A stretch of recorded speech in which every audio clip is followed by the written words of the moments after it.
أعوذ بالله من الشيطان الرجيم. بسم الله الرحمن الرحيم. ألم تر إلى الذين بدلوا نعمة الله كفرا وأحلوا قومهم دار البوار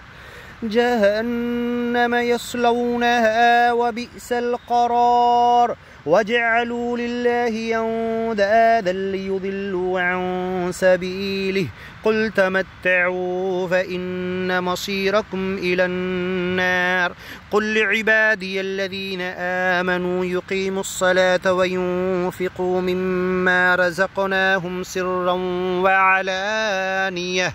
من قبل أن يأتي يوم لا بيع فيه ولا خلال الله الذي خلق السماوات والأرض وأنزل من السماء ماء فأخرج به من الثمرات رزقا لكم وسخر لكم الفلك لتجري في البحر بأمره وسخر لكم الأنهار وسخر لكم الشمس والقمر دائبين وسخر لكم الليل والنهار وآتاكم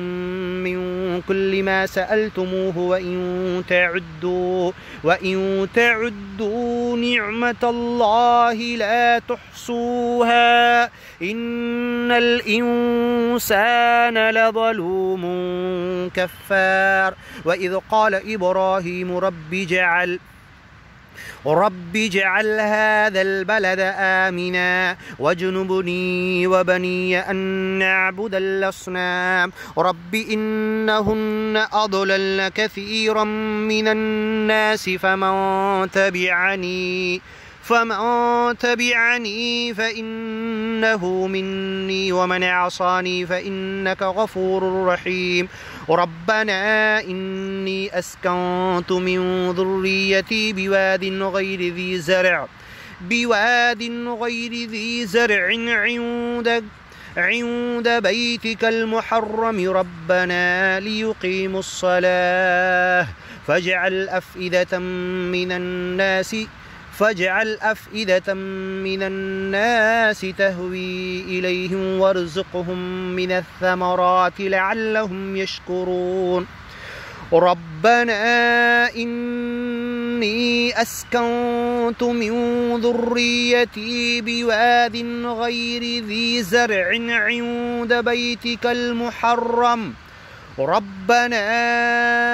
ليقيموا الصلاة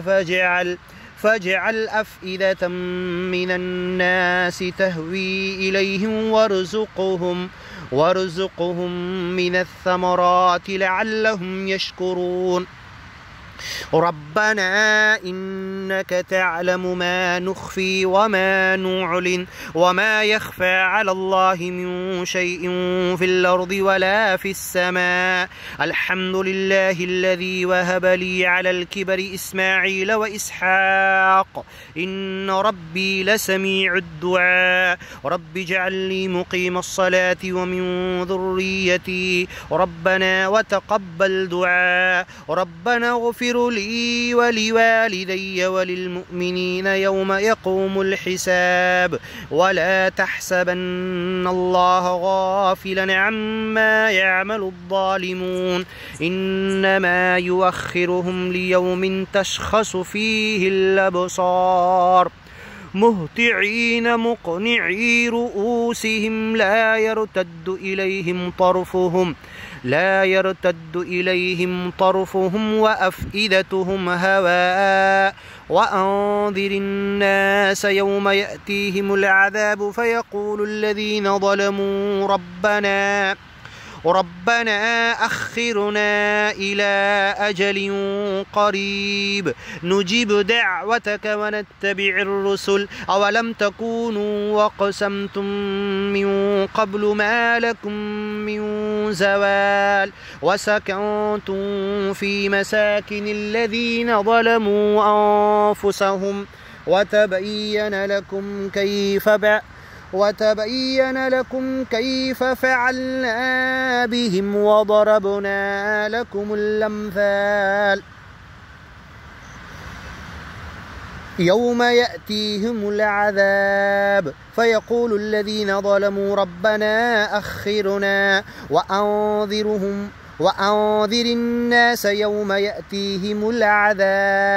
وأنذر الناس يوم يأتيهم العذاب فيقول الذين ظلموا ربنا أخرنا إلى أجل قريب نجب دعوتك ونتبع الرسل أولم تكونوا أقسمتم من قبل ما لكم من زوال وسكنتم في مساكن الذين ظلموا أنفسهم وتبين لكم كيف فعلنا بهم وضربنا لكم الأمثال وقد مكروا مكرهم وعند الله مكرهم وإن كان مكرهم لتزول منه الجبال فلا تحسبن الله مخلف وعده رسله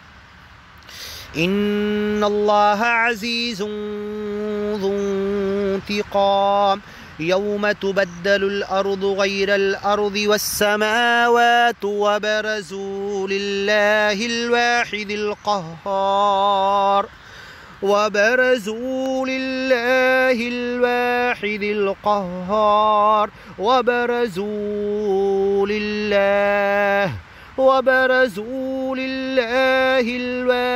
القهار وترى المجرمين يومئذ مقرنين في الأصفاد سرابيلهم من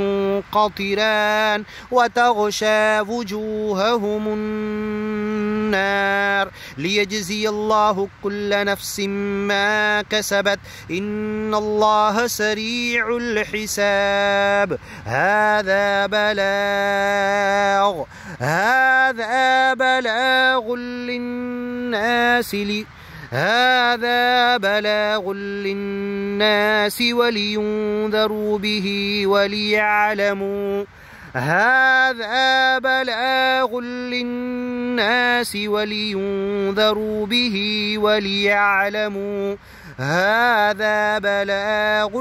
للناس ولينذروا به وليعلموا أنما هو إله واحد وليذكر أولو الألباب صدق الله العظيم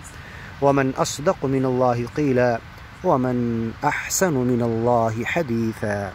قل صدق الله فاتبعوا ملة إبراهيم حنيفا